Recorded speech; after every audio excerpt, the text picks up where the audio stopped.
fun question. That's a very real question from one of the nations. And the question is, Øyvind, I think we need you here for this one, because I think you may have some answers to this one. The question is, what are some foundations or donors that would support M4 in a nation?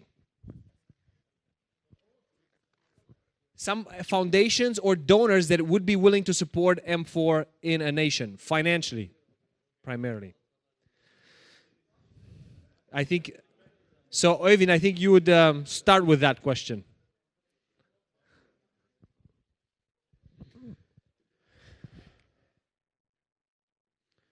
What nation are asking? So, I think we should challenge the French and the Spain to build up a big fund for Europe, or maybe the Russian. Now, while there are foundations, there are now building up different foundations in Europe. EGCC, who is now a network in Europe that is trying to gather people with some money who have a passion for evangelism of Europe. And M4 has applied to American foundations like Cornerstone, Lloyd Trust, McLellan Foundation, and different American foundations that is serving into Europe.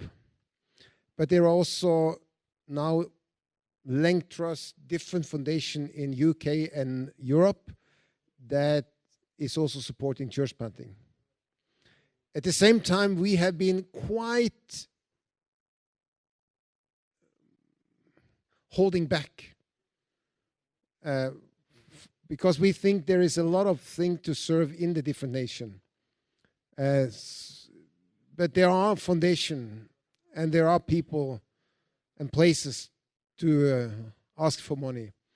So if you need to know more, you can only talk with Jerzy. Okay, good. This is not going to be a long panel, but there are some of the questions that I think are good and need to be addressed. One question that is quite good, I thought, especially it's coming from the Russians. They're saying, what are the 3 key mistakes we need to avoid when starting M4?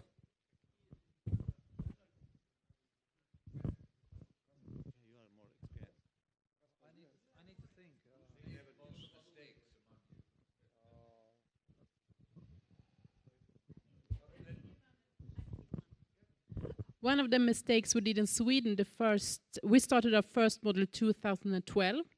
And I think the one mistake we did the first time was to allow 2 small teams to be a part of the M4 training. So we had teams just with one team with just 3 people, I think it was. So that's one mistake. So now we say they need to be 4 to 7 people at least. Thank you for the specificity of your answer. The more specific the answer, the better. Maybe sometimes we are so nice and we have very nice heart and we accept teams where they are not ready. Sometimes they need maybe to wait and more preparation. And when we accept them, then we really very quickly recognize that they are not on this commitment ready. So sometimes we need to work before M4, a little bit prepare them, assessment and other things. At the same time, in Estonia, we have always started with teams that probably wouldn't qualify in any other country. So we have started with teams that are too small or aren't ready.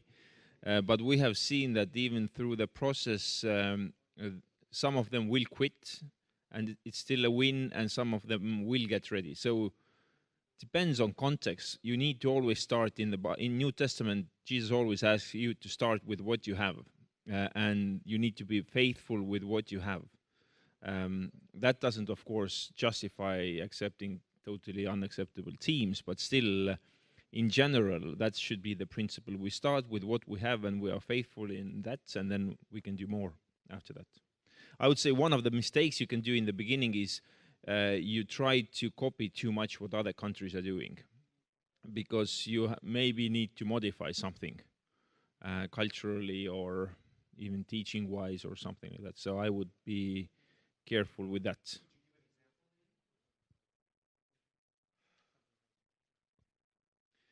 I think even the teachings online might not work in your context. You know, you can look through the videos and say this doesn't at all work in our context, and you need to replace the teaching with something else.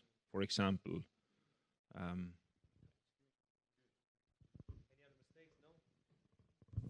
mistakes. And I will stay with you, Pep, and maybe if the others can. What is a good systematic approach for equipping disciples for life?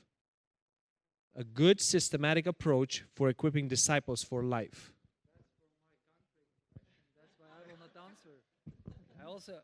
I also want to know the answer, because that's my team was asking. Because I just explained the question. The question is because we feel like good tools, good strategies how to reach out people, but we see that what after they are reach out, there's no clear kind of strategy. Okay, how you disciple. Basically, then we said just pray and read the Bible. So, is there like a good examples how we systematically disciple those people, equip them for life?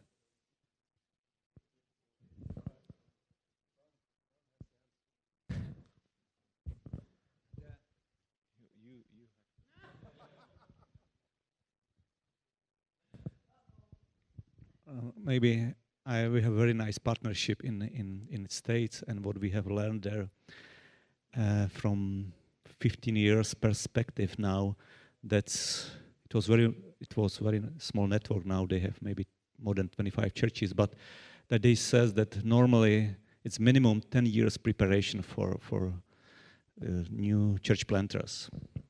So sometimes it takes more time to develop people, to prepare them, and to help them to follow Christ, and then to be ready to bring fruit than we expected. Maybe it takes, in our context, it takes much more time. And we try to be patient, but it's not the answer on this question. But for us, what we try to do, that without personal contact, it's not possible. It's not about Sunday mornings. It's much more focus and be with people on in their life way, or how to describe. Before Irvin says something, I would say I found it the most helpful tool I have ever used on discipleship and training is the 3DM huddle. Some of you may be familiar with it, some of you may not. I have been through it myself. It's the best training I have got on discipleship so far. I think you can talk with Robert Erlandsen. He's a Norwegian.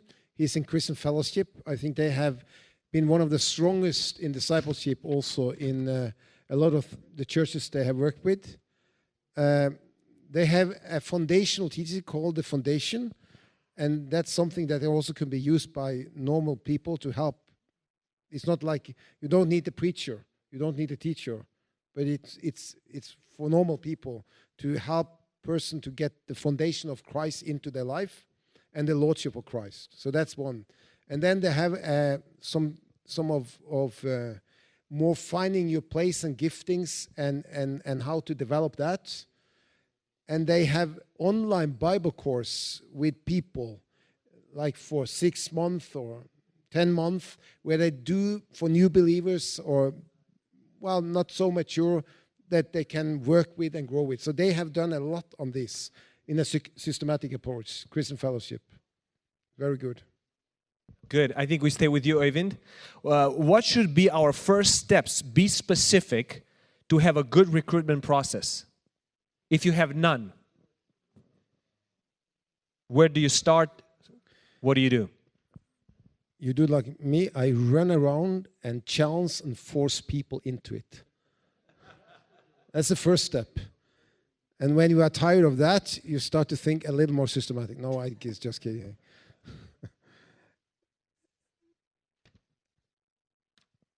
You need to start with the young people.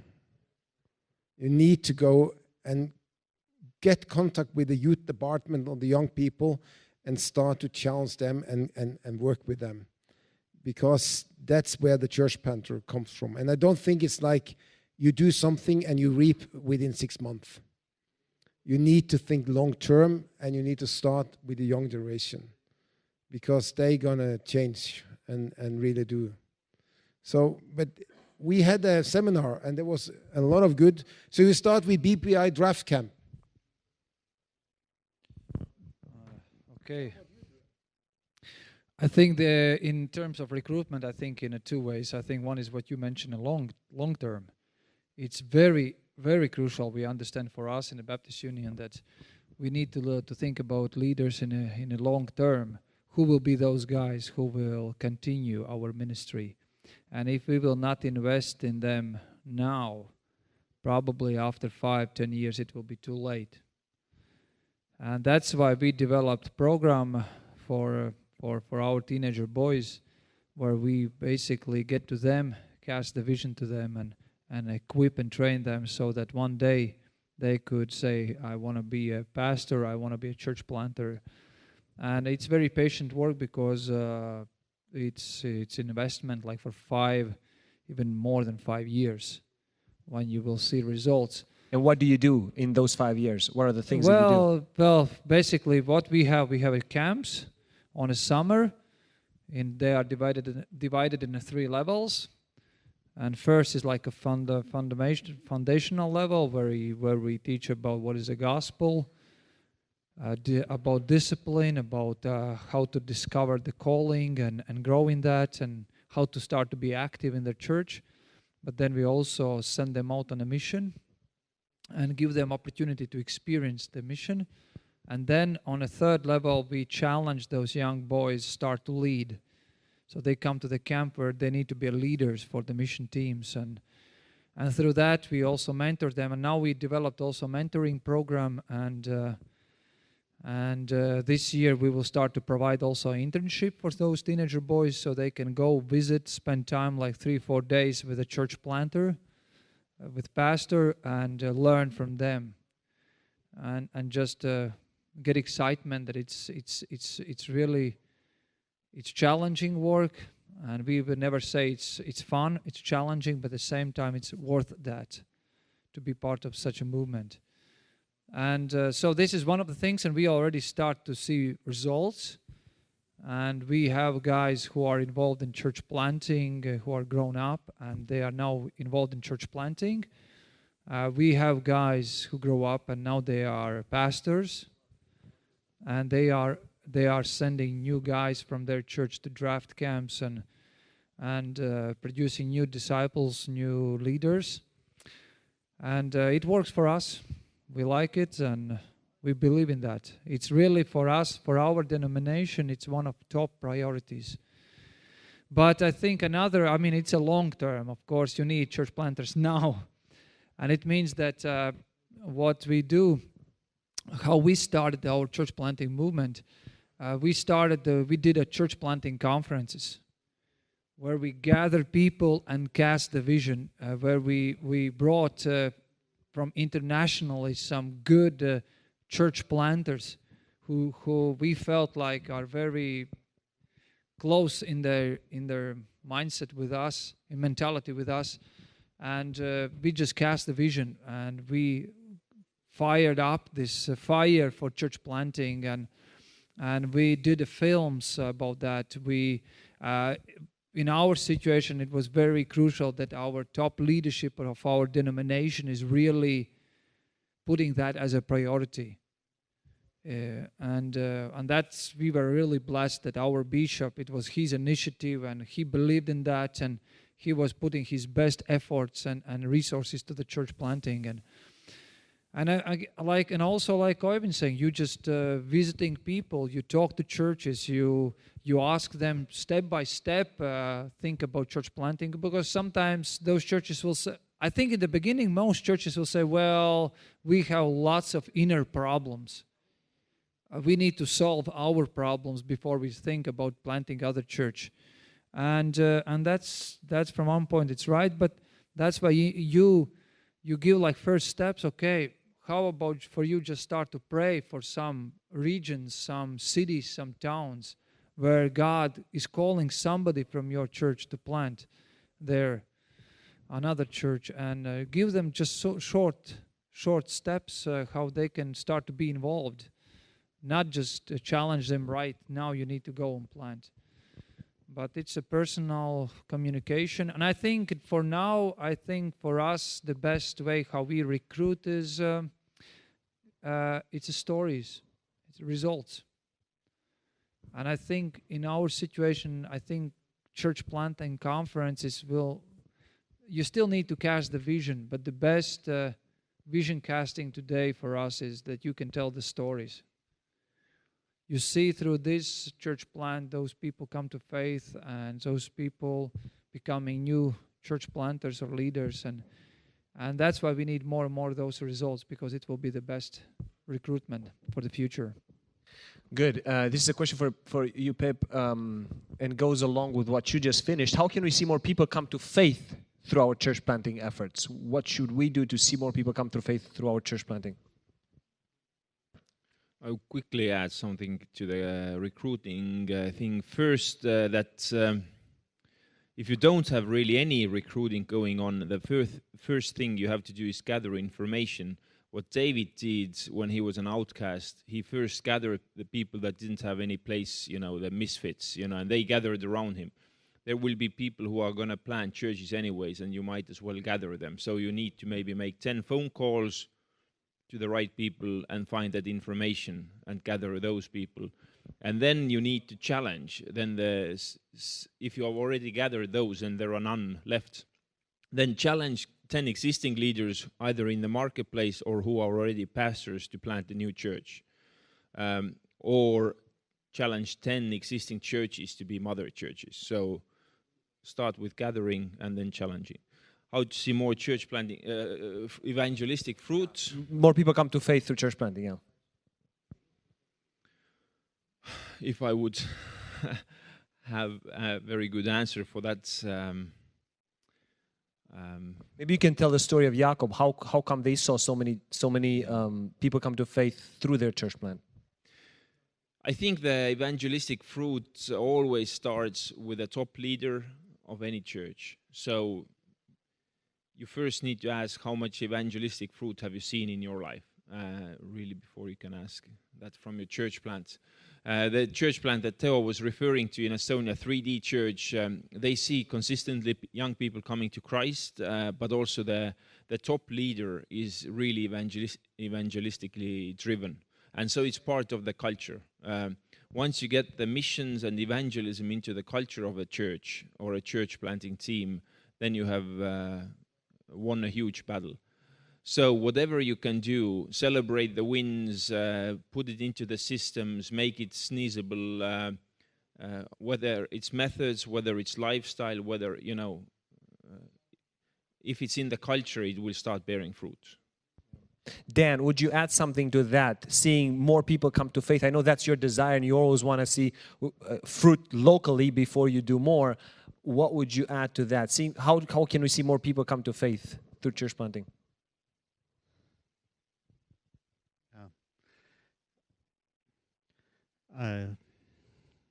In our churches, where I am, we are growing by about 5%, 5 to 7% per year by newer people. It's a lot, or it's nothing. Yeah, it is. You would like to see more, yeah, but this reality it is about 5 to 8% per year, and I don't have an answer. What we can, if I have the answer, I can share with you. And but what I see more and more, that we need to change our mentality from synagogue mentality to table talk. It's from Marty Robinson sentence, and we try to discover what does it mean more and more. And for example, last weekend our group has weekend. There was 40 to 45 people, our community, home community, and there was 2 new families with us. They knew that they were in church, but there was not so much program about teaching. It was in our culture. It's first step to to find a trust with people and to wait if they will start to ask. And it's our position. If we start to push them very quickly, they will never come with us. So I think it's similar with more of you. So it's difficult to say the answer on this question. So we're on the way how to discover how we can influence more and more.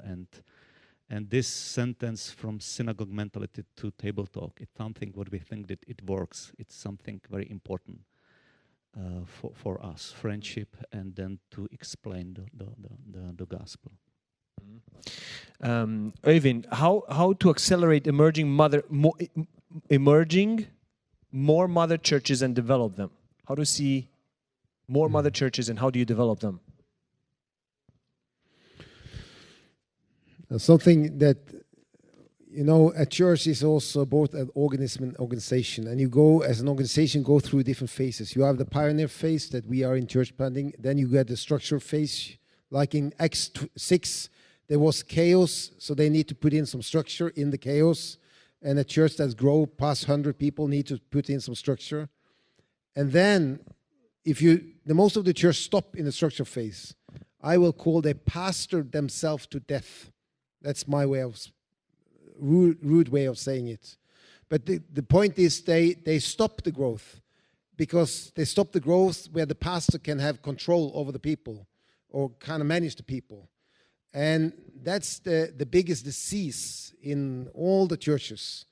And you need to come through that. And I think one of the big things is to help the local church through the structure phase into the next phase, that's the multiplication phase. And you will never grow past 150, 200 people if you don't come to the multiplication phase. And you start to multiply leaders and works and new churches, and you have to multiply. So I think have a language of helping the churches out of the structure phase into the multiplication phase is helpful. And I think that's one thing. So you try to help them to understand why they are stuck and open up their mind to maybe some new development of what could be the next step. And then you can have more healthy mother churches that is growing but take responsibility for multiplication. Okay. Now this is a question for all of you. Once a church plant finishes M4, what's next? Do you do anything? Should you do anything for them? Well, first of all, our agreement is that the church plant is mentored or coached for next 2 years. So the coaching is still continuing. I think it's important. Another thing, what we will do, well, in the beginning, what we did, we did like a second level of M4.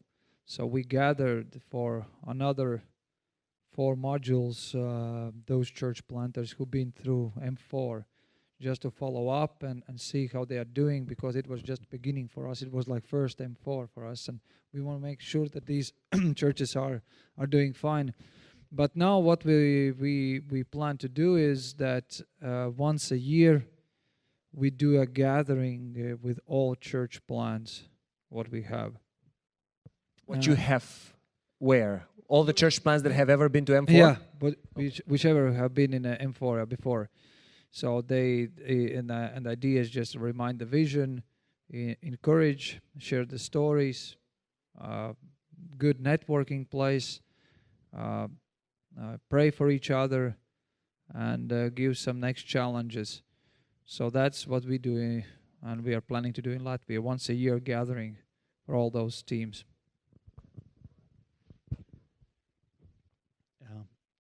From my perspective, I try to encourage the leader of this new church plant to develop during M4 and sometimes to develop friendship or partnership with someone more. I encourage people, don't stay alone and try to develop contact with some partner church or mother church if you don't have. And I think we need to more focus on this, because many of them stay alone. They are part of denomination, but some denomination are not focused to help them because they don't, maybe some of them are not understand the needs, or there is not space or not the energy to help them. So I think we need to try prepare the leader. Don't stay alone, because first 3 years are everybody happy. We started, everything is new. After 2-3 years are tired, and some problems are visible, and they need some influence from friends or from Mother Church who knows how to go through this time line of new churches. So don't stay alone, and to try to develop around them some circle of Mother Church or friends. Good, useful tips. Would you add anything to what they said? Good. I think that's very good what you guys are doing. I think one thing that Ant Jakob was thinking of doing, he was thinking of doing an M5. And basically thinking of, okay, how can we help the church be dependent upon the Holy Spirit as they continue their church planting efforts? And I think that's great. And they did a great job. They modeled that to Latvia. They really adopted them and then really came to them, visited them even after M4 was over. So that was a very good commitment. And you know, you also got married to a Latvian woman, so that was very good as well. We're very happy for you for that. So now, thank you guys.